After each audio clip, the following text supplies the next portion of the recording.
അന്വേഷണത്തിൻ്റെ കാര്യവും ചുരുക്കി പറയാം. അന്വേഷണത്തിൻ്റെ ഭാഗമായി പോലീസ് നാട്ടിലുള്ള സകലരെയും ചോദ്യം ചെയ്തിരുന്നു. വീട്ടിലുള്ളവരെയും എല്ലാവരെയും ചോദ്യം ചെയ്തിരുന്നു. അത് വേണമല്ലോ, അത്യാവശ്യമാണല്ലോ, ആവശ്യവുമാണല്ലോ. അങ്ങനെ 3-ൻ്റെ അന്നാണ് ഞങ്ങളെ 5 പേരെ, 3 പുരുഷന്മാരെയും 2 സ്ത്രീകളെയും മെഡിക്കലിന് കൊണ്ടുപോയി.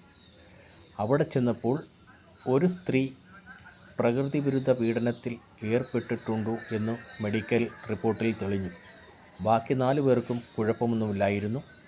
ഞങ്ങൾ തിരികെ പോലീസ് സ്റ്റേഷനിൽ എത്തിയപ്പോൾ 1-ാം പ്രതിയെ പിടിച്ച് പോലീസ് സ്റ്റേഷനിൽ കൊണ്ടുവന്നിട്ടുണ്ടായിരുന്നു പോലീസ്.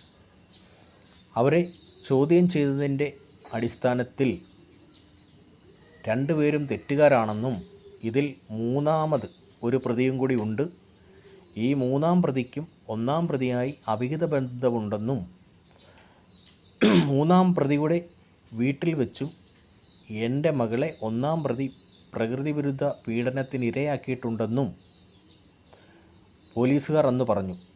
പക്ഷേ എല്ലാ തെളിവുകൾ അട്ടിമറിച്ചിട്ടും ദൈവം എന്നൊരു ശക്തി ഉള്ളതുകൊണ്ട് കുറ്റപത്രത്തിൽ അത് വ്യക്തമായി എഴുതിയിട്ടുണ്ട്. 3-ാം പ്രതിയുടെ വീട്ടിൽ വെച്ചും 1-ാം പ്രതി പീഡിപ്പിച്ചിട്ടുണ്ടു എന്നുള്ളത്. ഈ 1-ാം പ്രതി 3-ാം പ്രതിയെന്ന് ഞാൻ പറയുന്ന ആളിൻ്റെ വീട്ടിൽ എങ്ങനെ എത്തി?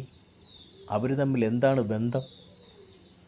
പിന്നെ ഇതിനകത്തെ കഥയെന്ന് പറഞ്ഞാൽ ചുരുക്കി പറയാനാണെങ്കിൽ ഒത്തിരി ഉണ്ട്. നിങ്ങൾ വിചാരിക്കുക ഇവന് വേറെ പണിയൊന്നുമില്ലെന്ന്. പക്ഷേ എൻ്റെ കാര്യങ്ങൾ ഞാൻ പറഞ്ഞ് നിങ്ങളെ എല്ലാവരെയും അറിയിക്കണ്ടേ? അതുകൊണ്ടാണ് സുഹൃത്തുക്കളെ. പിന്നെ നടന്ന സംഭവം എന്ന് പറഞ്ഞാൽ, ഈ 1-ാം പ്രതിയുടെ ഒരു സഹോദരൻ ഫേസ്ബുക്കിൽ പോസ്റ്റിട്ടിരുന്നു, എൻ്റെ മകളുടെ മരണവിവരം 3-ാം പ്രതി 1-ാം പ്രതിയെ വിളിച്ചറിയിച്ചു എന്ന്. അപ്പോൾ എന്താണ് ഇതിനകത്തെ കളികളൊക്കെ? പോലീസിൻ്റെ ഭാഗത്ത് വൻ വീഴ്ചയാണ് സംഭവിച്ചിരിക്കുന്നത്. അത് പോലീസുകാർ തന്നെ സമ്മതിച്ചിട്ടുള്ള കാര്യമാണ്. അപ്പോൾ ഞാൻ CBI അന്വേഷണത്തിന് വേണ്ടി തന്നെയാണ് മുന്നോട്ടിറങ്ങിയത്. അതേപ്പറ്റി പിന്നെ പറയാം.